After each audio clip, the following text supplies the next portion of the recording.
Tanah di bawah telapak kakimu berwarna merah dan kering. Tempat itu sangat dingin. Debu kecoklatan berterbangan di udara. Kamu maju selangkah, kemudian selangkah lagi. Sulit untuk bergerak karena lapisan debu yang tebal membenamkan kakimu. Kamu sedang di Mars, dan kamu datang ke sini setelah mendengar kabar luar biasa. Sekarang ini planet merah ini memang tampak kering dan berdebu. Tapi para ilmuwan menduga planet ini mungkin sangat berbeda di masa lalu. Mereka menemukan beberapa bukti adanya lautan besar yang mungkin ada di permukaan Mars sekitar 3,5 miliar tahun lalu. Dan lautan ini mungkin luasnya mencapai ratusan ribu mil persegi. Semua berawal dari foto-foto satelit yang diambil dari permukaan planet merah. Foto-foto itu diambil dari berbagai sudut. Hasilnya, para peneliti berhasil membuat peta relief area tersebut. Mereka memetakan lebih dari 6.400 km formasi khusus yang kemungkinan besar terbentuk oleh sungai. Formasi tersebut juga bisa berupa kanal yang pernah tercipta di dasar laut. Para ilmuwan menggunakan data yang dikumpulkan oleh Mars Reconnaissance Orbiter pada tahun 2007. Mereka menganalisis ketebalan pegunungan serta sudut dan lokasinya. Tujuan utamanya adalah untuk mengeksplorasi depresi topografi yang disebut Aeolis Dorsa. Ternyata bertahun-tahun lalu, bagian planet merah ini telah mengalami serangkaian perubahan yang konstan. Hal ini bisa jadi disebabkan oleh pergerakan batuan yang cepat, yang terseret oleh arus dan sungai, serta kenaikan permukaan air laut. Para peneliti juga melihat adanya batas yang cukup jelas memisahkan dataran tinggi selatan Mars yang tinggi dan berkawah-kawah dari dataran rendahnya yang landai. Batas itu tampak sangat mirip dengan garis pantai yang ditinggalkan oleh samudera yang sangat luas. Ini semua mungkin berarti bahwa pada zaman dulu memang ada lautan di permukaan Mars yang cukup luas. Lebih menariknya lagi, keberadaan samudera seperti itu bisa berarti adanya kehidupan. Penemuan ini bisa mengungkap banyak hal kepada para ilmuwan tentang iklim purba di planet merah serta evolusinya. Kita sekarang tahu bahwa pasti ada suatu masa di mana planet Mars cukup hangat dan atmosfernya cukup tebal untuk menyimpan banyak air dalam bentuk cair. Yang lebih menakjubkan lagi, iklim di belahan utara Mars 3 miliar tahun lalu bisa jadi mirip dengan iklim bumi saat ini. Lalu di manakah lautan itu sekarang? Apa yang terjadi pada lautan itu? Mungkin iklim di planet merah menjadi lebih dingin dan permukaan lautan membeku. Ada teori yang menyatakan bahwa saat ini lautan itu masih dalam keadaan beku di bawah lapisan batuan, pasir, dan debu di bawah dataran utara yang disebut Vasistas Borealis. Atau air lautan itu bisa saja hilang ke atmosfer dan pada akhirnya keluar angkasa melalui proses atmospheric sputtering. Selama proses ini, atom-atom terlempar dari atmosfer setelah bertabrakan dengan partikel-partikel energi tinggi yang berasal dari matahari. Meski begitu, teori tentang lautan yang pernah menutupi sebagian besar belahan utara Mars belum bisa dipastikan kebenarannya. Para ilmuwan masih memperdebatkan keberadaannya. Adapun saat ini, Mars merupakan planet yang sangat dingin dengan suhu rata-rata minus 62 derajat Celcius. Permukaannya pun berbatu. Planet ini tertutup oleh danau kering, kawah, gunung berapi, dan ngarai. Lautan yang mungkin pernah ada di Mars bukanlah satu-satunya hal menakjubkan dari planet ini. Yuk kita bahas tentang badai pasir di planet merah. Dalam film Badai Pasir digambarkan sebagai kekuatan alam yang sangat dahsyat, menghancurkan perkemahan para astronot dan mengoyak pesawat antariksa mereka. Tapi apakah semua itu benar? Mars memang terkenal akan badai debunya yang sangat besar dan bisa dilihat dengan teleskop di bumi. Badai debu ini terkadang menutupi area seluas benua dan bisa berlangsung selama berminggu-minggu. Tapi selain itu, ada badai yang terjadi sekali dalam 3 tahun di Mars, sekitar 5,5 tahun bumi. Badai ini lebih besar dan lebih kuat daripada badai biasa. Badai ini mengelilingi seluruh planet. Itulah sebabnya para ilmuwan menyebutnya badai debu global. Meski begitu, kecil kemungkinan badai debu global bisa menyebabkan bahaya serius bagi para astronot atau peralatan mereka. Meskipun badai Mars sangat dahsyat, kecepatan angin maksimalnya hanya mencapai 96 km per jam. Itu kurang dari setengah kecepatan angin topan di bumi. Selain itu, perbandingan kecepatan angin ini bisa menyesatkan. Kepadatan atmosfer di Mars hanya sekitar 1% dari atmosfer planet kita. Artinya, angin di sana harus berhembus jauh lebih cepat untuk menyebabkan kerusakan atau bahkan menerbangkan layang-layang. Sekarang lanjut ke fenomena menakjubkan berikutnya yang terlihat di planet merah. Saat melihatnya dari kejauhan, ia tampak seperti mata. Bahkan ada beberapa kanal berkelok-kelok yang tampak seperti urat pada bola mata itu. Namun, semakin mendekat, bentuknya semakin tidak tampak seperti mata. Ini sebenarnya adalah kawah raksasa yang berdiameter hampir 30 km. Di sekitar kawah yang terlihat seperti memiliki pupil, ada kawah lain yang bahkan lebih besar. Kawah-kawah itu kemungkinan terbentuk miliaran tahun lalu. Saat itulah Mars harus bertahan dari serangan batu-batu antariksa. Tapi kenapa kawah mata lebih gelap daripada lanskap di sekitarnya? Para ilmuwan menduga bahwa dulu air mengisi lubang raksasa itu. Ingat kanal-kanal tadi? Sepertinya kanal-kanal itu yang membawa air tersebut. Dan karena kawah dipenuhi air, ini mencegah pengikisan beberapa zat dan mineral. Tujuan berikutnya adalah Valles Marineris. Ini adalah ngarai yang sangat besar atau lebih tepatnya sistem ngarai yang membentang di sepanjang khatulistiwa Mars. Ngarai ini membentang lebih dari 4.200 km.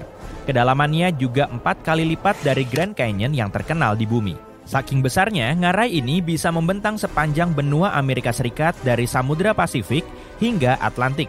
Sebagian besar ilmuwan menduga Valles Marineris adalah retakan tektonik yang sangat besar di kerak planet merah. Retakan ini bisa jadi terbentuk ketika Mars mendingin di masa lalu. Pemandangan menakjubkan lainnya di Mars adalah gunung berapi perisai terbesar di seluruh tata surya, yaitu Olympus Mons. Diameternya lebih dari 600 km, yang artinya hampir sama dengan ukuran negara bagian Arizona. Tinggi gunung ini 26 km dan dikelilingi tebing-tebing sangat tinggi. Untuk menggambarkan besarnya gunung berapi ini, mari kita buat perbandingan. Gunung berapi terbesar di bumi adalah Mauna Loa. Tingginya sekitar 4 km dan lebarnya 120 km. Kedengarannya sangat mengesankan, tapi volume Olympus Mons sekitar 100 kali lipat dari Mauna Loa. Raksasa Mars ini bisa menelan seluruh rangkaian kepulauan Hawaii dari Kauai hingga Hawaii. Para ilmuwan sudah lama bertanya-tanya, kenapa gunung berapi ini bisa begitu besar? Mungkin ini akibat gravitasi permukaan yang lebih rendah dan tingkat erupsi yang lebih tinggi. Atau penyebabnya mungkin kerak planet merah yang sangat berbeda dengan kerak bumi. Kerak bumi terdiri dari 15-20 lempeng tektonik yang bergerak.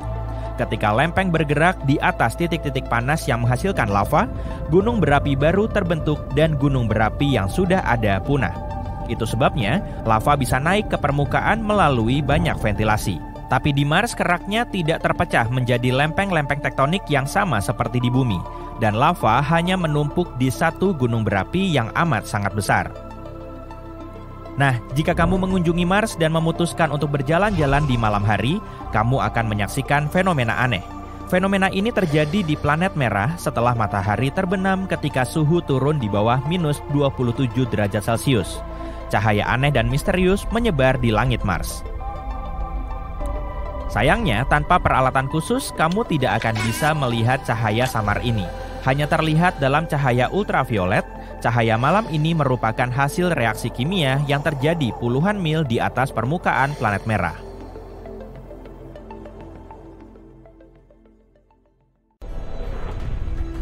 Grand Canyon di Arizona jauh lebih jumbo dari negara bagian Rhode Island. Kota Manhattan di New York pun bisa muat di dalamnya. Widih, karena super besar, tempat ini juga punya cuaca sendiri. Tapi ngarai besar di alam semesta bukan cuma Grand Canyon loh. Valles Marineris bahkan jauh lebih besar. Ngarai ini berlokasi di Mars dan sepanjang hampir seperempat kelilingnya, kurang lebih 10 kali panjang Grand Canyon. Malahan, kamu juga bisa lompat pakai parasut karena medannya sangat curam. Casey Valles juga terdapat di Mars. Gugusan ngarai ini kemungkinan telah menjadi pusat banjir besar di planet tersebut. Di seluruh planet merah ini terdapat kanal dan ngarai besar. Ada juga Theo Valles. Nah, Di tempat inilah air Mars purba dan lava vulkanik panas saling menyatu. Menurut para ilmuwan sih gitu. Yang satu ini juga nggak kalah jumbo, sebutannya Ares Vallis. Sampai saat ini, Ares Vallis masih menyandang predikat sebagai sistem drainase terpanjang. Kamu nggak nyangka ya kalau di Mars juga ada saluran air, sungai, dan dataran banjir? Di masa awal pembentukannya, Mars kemungkinan beriklim hangat dan basah. Tapi sekarang, yang tersisa hanyalah ngarai kering sejauh mata memandang. Ithaka Kashma kelihatan mirip bopeng raksasa yang ada di Tethys, satelit Saturnus. Ukurannya 4 kali lebih panjang dan sekitar 3 kali lebih dalam dari Grand Canyon. Dan umurnya sudah miliaran tahun. Belum ada yang pernah menjelajah langsung di tempat ini sih. Kita cuma bisa melihat fotonya berkat pesawat luar angkasa Voyager 1. Great Valley di Mercurius bikin Grand Canyon kelihatan mungil aja deh. Pesawat luar angkasa milik NASA, Messenger, berhasil mengambil foto formasi besar ini untuk pertama kalinya dalam sejarah. Ngarai ini juga dikelilingi oleh dua objek yang sangat besar, Enterprise dan Belgica. Entahlah, apa maksudnya? Satelit terbesar di Pluto, Charon, punya ngarai bernama Argo Kashma. Ukurannya bukan main besarnya. Meski sudah tercoret dari kakak tata surya kita, boleh dong si Pluto unjuk kebolehan dengan ngarai besarnya.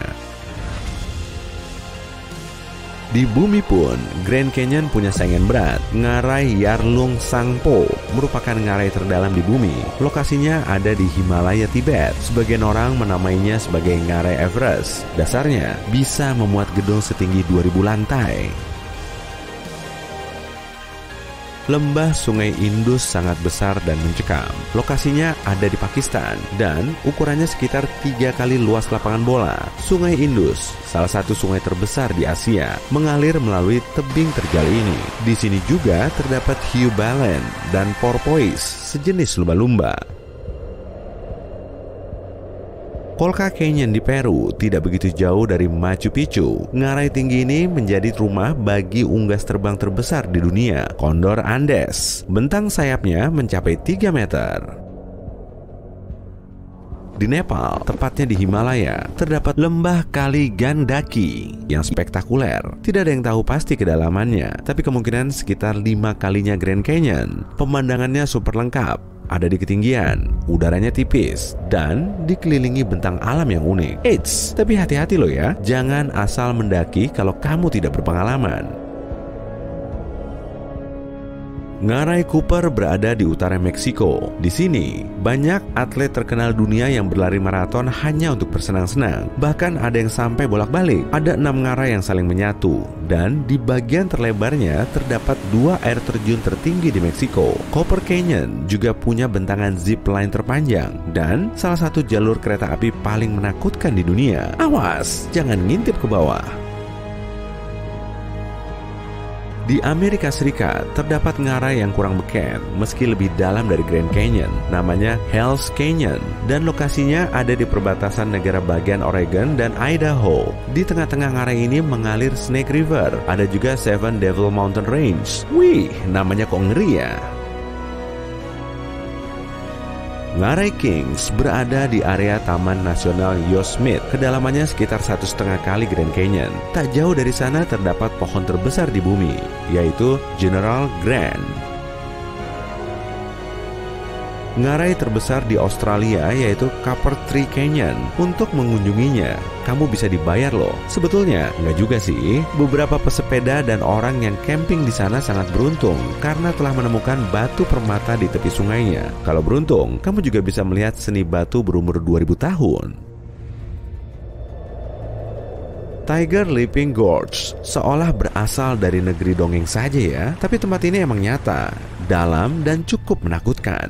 Menurut legenda, konon ada harimau yang dikejar-kejar, lalu benar banget. Hewan ini melompati sungai yang ada di dasar tebing dengan memanfaatkan batu yang tertata rapi, tepat di tengah-tengah sungainya. Great Rift Valley 15 kali lebih panjang dari Grand Canyon. Jadi panjangnya sekitar triliunan kilometer. Lembah ini membentang di antara dua benua dan menjadi rumah bagi 30 danau. Canggihnya lagi, bisa dilihat dari luar angkasa. Jadi, kalau suatu saat kamu melayang di kosmos sana, jangan lupa cari lembah ini ya. Ngarai kota Huasi nggak cuma dalam, tapi sangat dalam. Ngarai ini punya jalur rafting, kayak, dan hiking yang ekstrem. Nyamuknya juga tak kalah ekstrem. Ngarai yang ada di Tibet ini pasti jadi pemegang rekor dunia. Coba aja tanya ke Mbah Google soal ngarai yang bernama Ngarai Polung Sangpo. Nggak ada satu foto pun yang akan muncul. Parah sih. Padahal kan udah tahun 2021. Jadi penasaran deh, memangnya ada apa di bawah sana? Palingan juga sungai. Ngarai Chicamoca di Kolombia kurang lebih sedalam Grand Canyon. Buat kamu yang suka olahraga ekstrem cocok banget nih. Semuanya menantang adrenalin, zipline, kano, paragliding, bahkan kereta gantungnya juga ekstrem.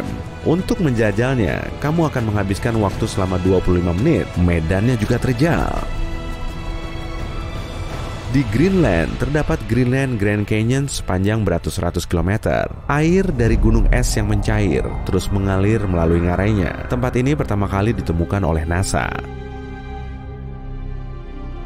Ada ngarai yang sangat besar di Antartika, tapi masalahnya cuma satu, kita nggak bisa melihatnya. Belum lagi, suhunya super dingin, dan di mana-mana cuma ada salju.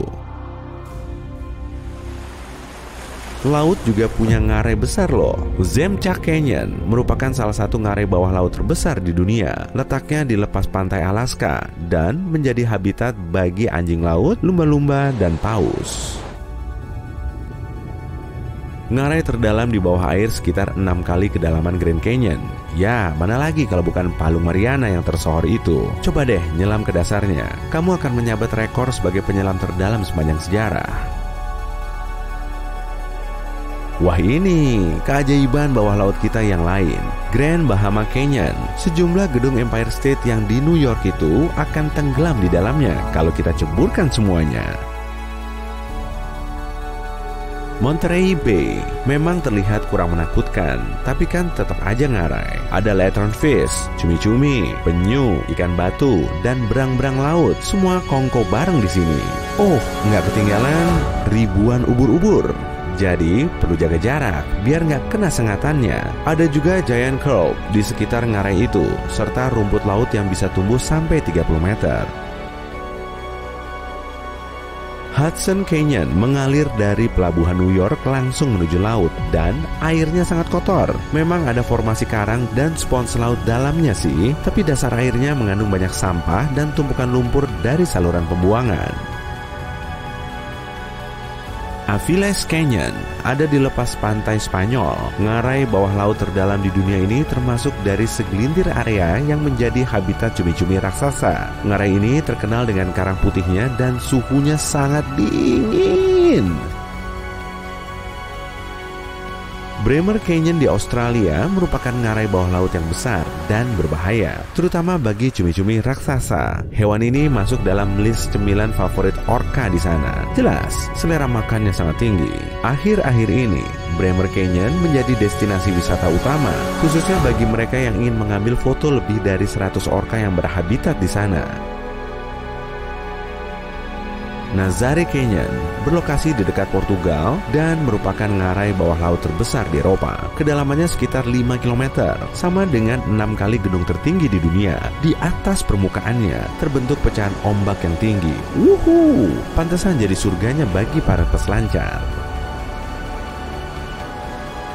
Canadian Arctic Reef System berukuran sangat besar, membentang dari Laut Labrador hingga Kepulauan Arktik, serta menghubungkan Arktik dan Samudra Atlantik. Coba bayangin deh, kira-kira jutaan tahun yang lalu, Greenland masih menyatu dengan Kanada. Karena celah ini, Greenland perlahan menjauh. Kanada pasti sangat besar ya, kalau Greenland masih menempel sampai sekarang.